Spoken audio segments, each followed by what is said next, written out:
ભારતના ગૌરવ સાથે જોડાયેલી તો કેટલીય કહાનીઓ છે ખરું ને, પણ કેટલીક વાર્તાઓ એવી હોય છે ને જે માત્ર તક અને સંયોગનું પરિણામ હોય. આજે આપણે બસ એવી જ એક કહાણીની વાત કરવાના છીએ. રાષ્ટ્રપતિની એ શાનદાર બગી અને તેના નસીબની એકદમ અનોખી ગાથા. જુઓ તો ખરી આ બગ્ગીને, સોનાથી મળેલી. આ કંઈ ખાલી એક ગાડી નથી હો, આ તો ભારતના ગૌરવનું જીવંત પ્રતીક છે. વિચારો, જ્યારે ખાસ પસંદ કરેલા ઘોડાઓ આ બગ્ગીને રાજપથ પર ખેંચીને લઈ જાય, એ દૃશ્ય, વાહ!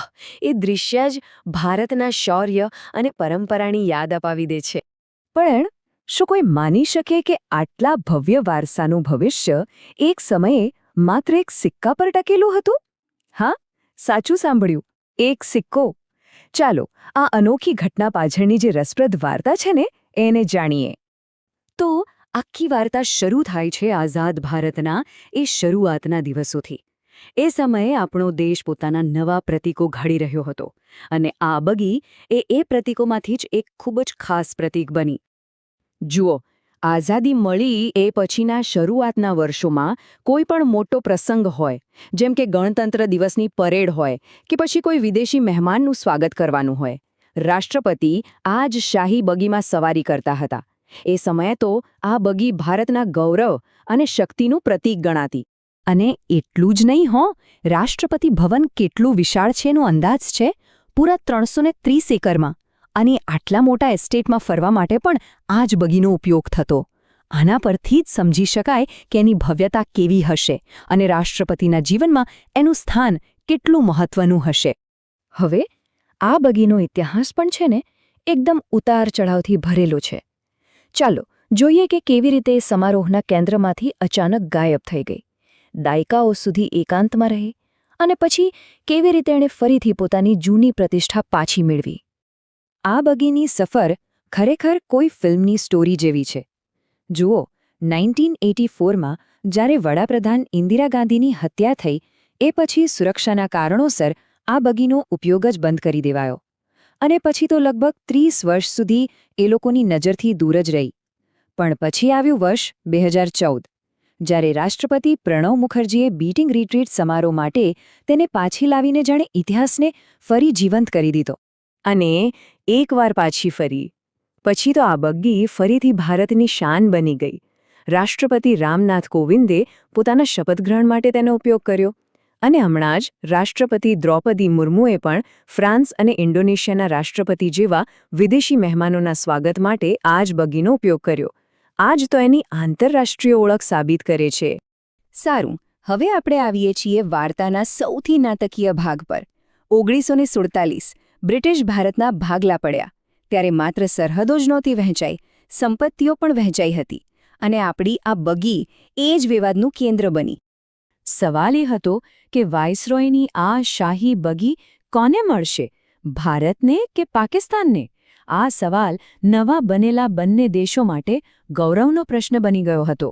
બંને દેશો તેને પોતાના રાષ્ટ્રીય વારસાનો હિસ્સો માનતા હતા. અને બંને દેશોના દાવા પણ એકદમ સ્પષ્ટ હતા. ભારતનું કહેવું હતું કે ભાઈ, વાઇસરોયની ઓફિસ દિલ્હીમાં હતી, એટલે તેની બધી જ સંપત્તિ પર ભારતનો અધિકાર છે. તો બીજી બાજુ પાકિસ્તાનનો દાવો હતો કે ના, બ્રિટિશ રાજની બધી સંપત્તિઓની જેમ આનું પણ બરાબર વિભાજન થવું જોઈએ. હવે જ્યારે ચર્ચાઓ નિષ્ફળ ગઈ, કોઈ સમાધાન જ નહોતું મળી રહ્યું, ત્યારે એક અત્યંત અસામાન્ય, કહો કે વિચિત્ર ઉકેલ સૂચવવામાં આવ્યો. એક એવો ઉકેલ જેણે આ અમૂલ્ય વારસાનું ભવિષ્ય સીધું નસીબના હાથમાં સોંપી દીધું. અને આ વાત પરિસ્થિતિને બરાબર સમજાવે છે. આ બગી જેટલી શાહી દેખાય છે, તેટલી જ રસપ્રદ તેને પાકિસ્તાન પાસેથી જીતવાની વાર્તા છે. સાચી વાત છે નહીં? જેટલી શાનદાર આ બગી છે, એની પાછળની કહાણી પણ એટલી જ રોચક છે. જાણે કોઈ ફિલ્મની વાર્તા ચાલતી હોય, જ્યાં નસીબ જ ઇતિહાસ લખી રહ્યું હતું. તો થયું એવું કે જ્યારે વાતચીતથી કોઈ રસ્તો જ ના નીકળ્યો, ત્યારે બંને દેશો એક અનોખા ઉકેલ પર રાજી થયા, અને એ હતો એક સિક્કા ઉછાળ. બસ, બંને દેશોના લશ્કરી અધિકારીઓ ભેગા થયા, સિક્કો હવામાં ઉછળ્યો અને નસીબે ભારતનો સાથ આપ્યો. બગી આપણી થઈ ગઈ. અને એ ઐતિહાસિક ક્ષણના બે મુખ્ય સાક્ષી કોણ હતા ખબર છે? ભારત તરફથી હતા લેફ્ટનન્ટ કર્નલ ઠાકુર ગોવિંદ સિંહ અને પાકિસ્તાન તરફથી હતા સાહબઝાદા યાકૂબ ખાન. વિચારો, આ બે અધિકારીઓના હાથમાં એમના દેશની એક અમૂલ્ય સંપત્તિનું ભવિષ્ય હતું. આ ઘટના એ વાતનું ઉત્તમ ઉદાહરણ છે કે ક્યારેક કેટલા મોટા નિર્ણયો આવી નાની નાની બાબતો પર ટકેલા હોય છે. તો ચાલો હવે આ કહાણીના અંતિમ ભાગ તરફ જઈએ અને જોઈએ કે આ બગી આજે ભારતના રાષ્ટ્રીય જીવનમાં શું સ્થાન ધરાવે છે અને એનો વારસો આજે પણ કેવી રીતે જીવંત છે. એક સિક્કા ઉછાળથી જે બગી આપણે જીત્યા હતા એ આજે ખાલી મ્યુઝિયમમાં મૂકી રાખવાની વસ્તુ નથી. ના, એ તો ભારતની રાષ્ટ્રીય ગાથાનો એક જીવંત અને ગૌરવપૂર્ણ હિસ્સો છે. એક એવો હિસ્સો જે આપણા ભૂતકાળને વર્તમાન સાથે જોડે છે. અને એટલે જ 2014માં એની વાપસી એ માત્ર એક કાર્યક્રમ નહોતો.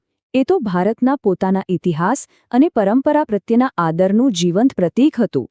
આ બગી આપણને યાદ અપાવે છે કે આપણા વારસાને સાચવીને અને તેની ઉજવણી કરીને જ એક મજબૂત ભવિષ્ય બનાવી શકાય છે.